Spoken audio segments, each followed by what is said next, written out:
Good morning, everybody. Orange J here with another War of the Visions video, and tomorrow morning, the princess of the people, at least the princess of the JP people, drops in global. She's making the trip across the Pacific, or I guess like across the Sea of Japan, wherever you are, she's crossing an ocean to get to where you're at. She's coming to the global game tomorrow, and there's a lot to talk about here, especially for players who haven't been in the game for a while. This is a 100 cost unit, maybe limited, maybe not. We need to teach the new people about Intern-Kun and all of the things that Intern-Kun can do for us here in Global. We're going to talk about all of those things right now.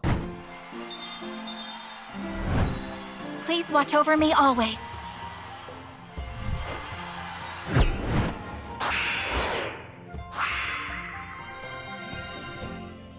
Alright, now there was a reason that intro video was not my usual intro. Instead, it was the Glaciela release video, and that was on purpose.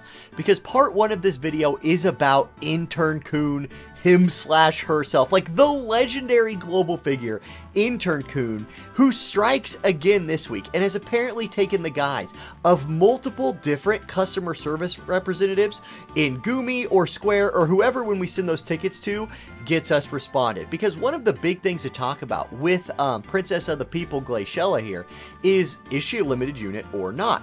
If you played during the Zazaan UR release, you might have remember that little bit of a fiasco that went on. Even I made a video about it that was like, hey, this dude probably shouldn't have been limited.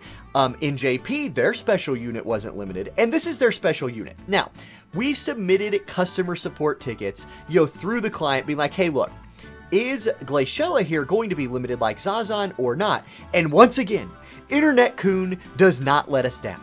He's the king or queen of... yeah, I don't know what he's king or queen of, but anyway, look at this. Here are two different responses, and one of them says, yes, Glaciela is going to be a limited unit, just like Zazaan. The other one says, no, Glaciela will not be a limited unit like Zazaan. There's a thread on Reddit literally titled something like, she is a limited unit. I've been telling everybody in my Discord and in my YouTube comments, no, she's not going to be limited because she wasn't limited in JP. And the truth is, Intern-Kun wins again. This dude is unstoppable. If you ever want to know, what the news is going to be, what the new unit is going to be before they break it officially, don't worry. Intern-Kun will drop that video on YouTube 2 hours before they release the official news and then take it down real quick.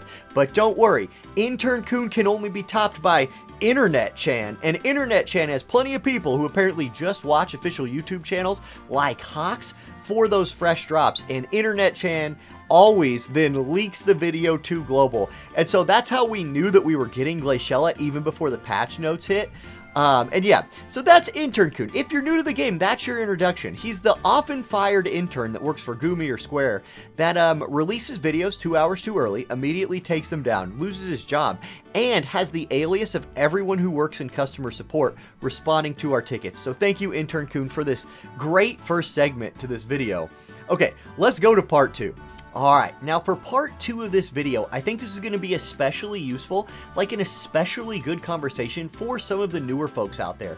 And I know you're out there because I see your comments in my videos and stuff, and I really do. I think my favorite comments to respond to are new player comments, because they have this, new excitement for the game, and I really, really love that. But there's some things about this game that you need to know as a newer player. So let's talk about it right here in terms of the hero of the people, Glaciela. Now, she's dropping, and a comment that I'm getting, I got a lot in my news video this week, was, hey, this feels really, really fast. Aren't we currently in the middle of the Final Fantasy VII event? And yes, you are right, and we are. And not only is Glaciela coming out this week, but next week there will be EX updates, maybe for Laswell, maybe King Jaden will come out. There's going to be a whole, waterfall of new units coming to this game, and that trend will continue for a long time. So what do you do about that? How do you deal with it? The very first thing, the most important thing that you have to understand is even people like me, who I get paid to cover this game, it is my job, and it is a badass job. I don't have every unit in the game. I don't have Velric. I don't have a lot of the older collaboration units. Dr. Diggs doesn't have Ramza. I thought everybody had Ramza, but somehow he doesn't have Ramza. The original hero of the people, Ramza, Dr. Diggs doesn't even have him. So even we don't have every unit. Now, I'm still going to cover every unit because it's my job. One of my favorite videos to make every week is the preview of new unit videos, because there's nothing more hype for the people going for a new unit than like that build up, that excitement, and that's really, really fun. However, don't fall into the FOMO trap, right? Like, I actually looked up what the Google definition of FOMO was. I'm gonna read it. Hold on. It says, anxiety that an exciting or interesting event may currently be happening elsewhere, often aroused by, thanks Google, often aroused by posts seen on social media. So like, don't be overly, okay, I'm done with that. Anyway, don't be worried that you're missing out on something that other people are getting. Unless you just want to spend a significant amount of money, you're not going to be able to get every new unit. It's just not in the cards. But if you do have some Vizior stored up, I think this Glaciela, this like version of Glaciela, could be really worth investing in. But know your account, right? Like, do you have really good fire units to pair her with? Do you have other mages to pair her with? If she doesn't fit your account, I think it's an easy pass, and that has a lot to do with the timing of where she's dropping in the game. But as a 100 cost unit, you know, we can look at the track record of 100 cost units in this game, except Thancred. Don't think about Thancred right here. But the other double cost, 100 cost units in this game have had a really good lifespan. Gilgamesh has been in the game since the beginning and is still really relevant for your ice comps, for your slashing comps. Black Rose Helena, Dwayne The Rock Johnson, King Mont. These units are still really, really good. They're still topping out on my monthly tier list, or near the top on the monthly tier list every week. So if you are thinking about getting Glaciela, and you're like, man, I just don't know if she's worth it, I think there's a track record of 100 cost units that maybe point to her being worth, and we're gonna look at her skills and her stats like a little bit later in the video. But for now, let's go to part 3. And in part 3, we're going to talk about the timing of this unit drop, because that is a big complaint that I have seen in my comment sections in my Discord.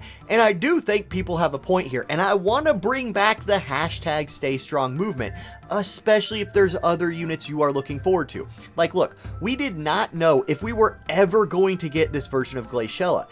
In my opinion, my most ideal scenario would have been let JP have their hero of the people. We already got Big Daddy Zazaan, let's just keep them separate. That's not the way that the company went with it. They said, we're going to release this unit to global, and we're going to release it in the middle of a lot of other really good stuff. So if you've just been looking forward to that other really good stuff, watch the rest of this video and be like, look, do I need this Glaciela or not? And if you don't, just hashtag Stay Strong and save up for Lara Croft.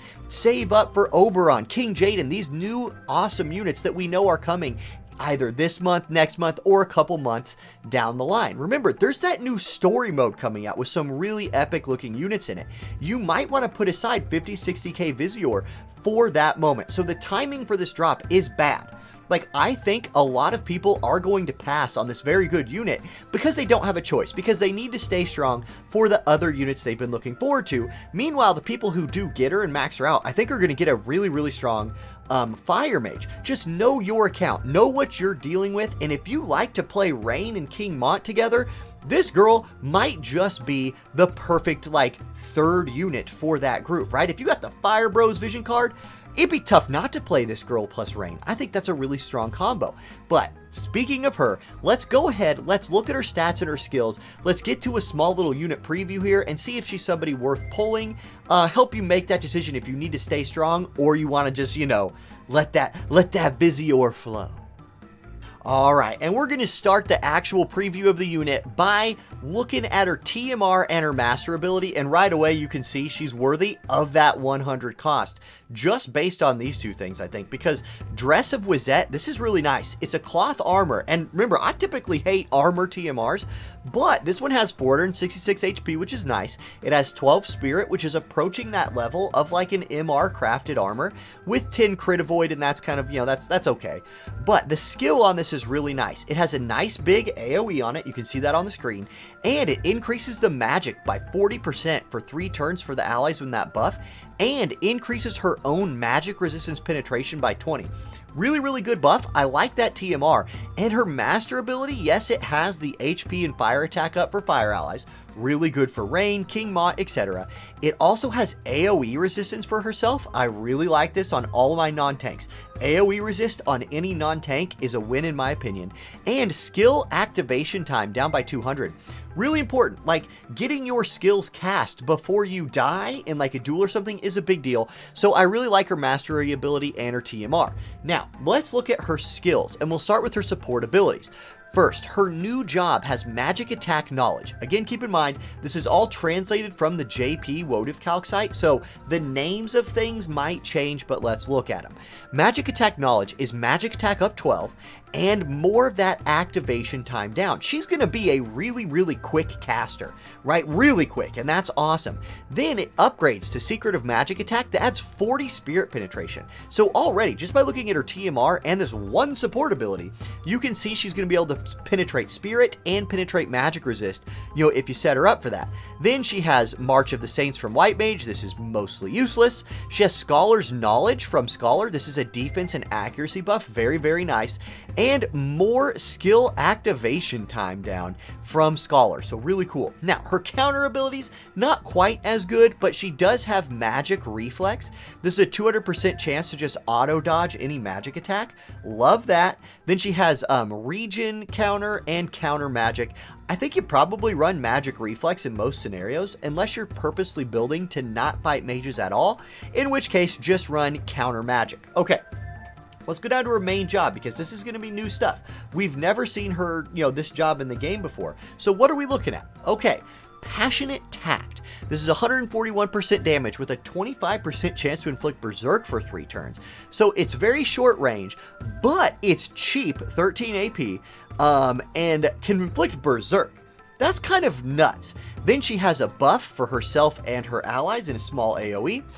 Increase magic attack by 30 for 3 turns for allies, and increase magic attack by 50 for 3 turns for herself. So a magic attack buff for her magic allies, and a even bigger magic attack buff for herself. Really, really nice.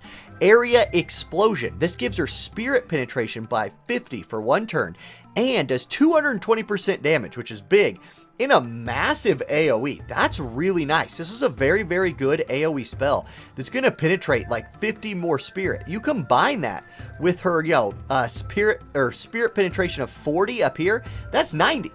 She basically does not care about spirit at all at that point. Pretty dang cool. Then you have Scratch Bite that upgrades to Tear, whatever that'll be translated to in global.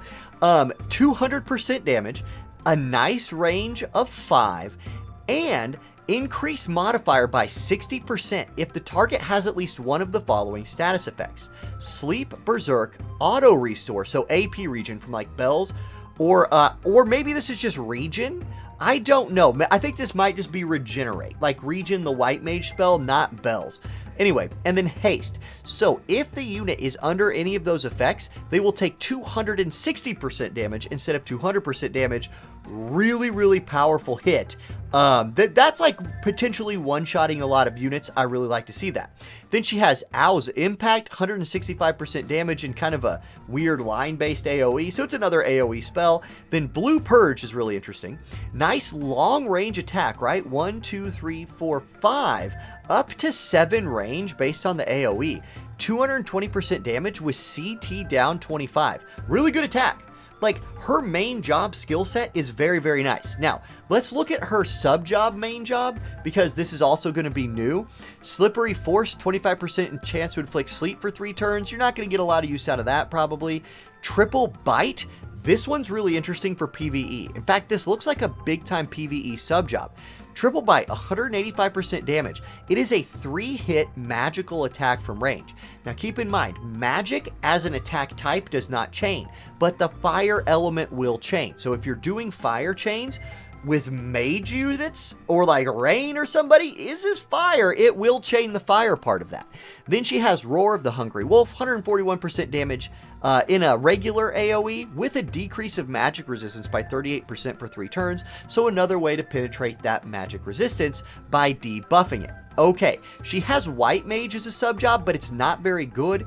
It does have Curaga, Protect, Shell, but no re-raise, no full life, so not like an OP White Mage, but she can be brought along for some heals in like a second fight in Guild Wars or something like that, but expect her AI to prioritize damage over everything else. And I actually think that like with her TMR and her other like magic attack buff, I don't necessarily want her standing back casting Shell or Protect all the time. So that's White Mage.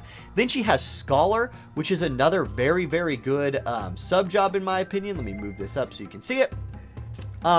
This will make her into a little bit more of a bruiser. Think about somebody like Luell in this case. Law of Solidity, defense up 15, and defense debuff resistance 100. Really, really nice defense buff if you're going for that anti-physical bruiser. Destruction Law, this is an attack debuff on the target with 185% damage. Magic Ball, this is just like a basic long range 141% magic attack. Then she has Speed Reading Method.